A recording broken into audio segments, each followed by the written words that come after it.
d'un autre côté, il était bien obligé de reconnaître tout ce que ce père exigeant lui avait apporté pendant ses voyages incessants. Il était alors de bon ton d'effectuer ce qu'on appelait le grand tour.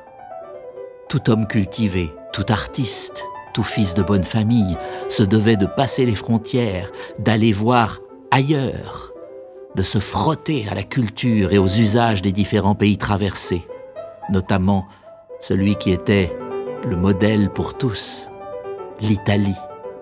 Et il est vrai que, de ses 6 ans jusqu'à ses 15 ans, cette époque de sa vie, malgré l'absence totale de liberté qui lui pesait parfois, avait forgé son caractère et lui avait appris tout ce qu'il savait plus tard. Grâce à son père, il avait pu rencontrer enfant l'un des fils de Bach à Londres et recevoir son enseignement, aborder la question de la voix avec les plus grands castrats italiens de l'époque, jouer à Vienne pour l'impératrice Marie-Thérèse ou à la cour de Versailles devant Louis XV et ses filles.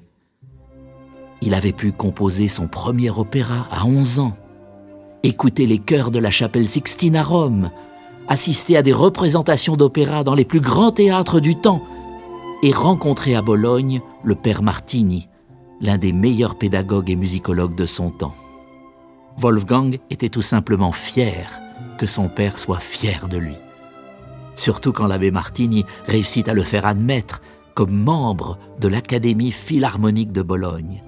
Il avait dû demander une permission exceptionnelle pour que cette académie, la plus prestigieuse institution musicale d'Italie, accepte d'introniser un adolescent de 14 ans seulement.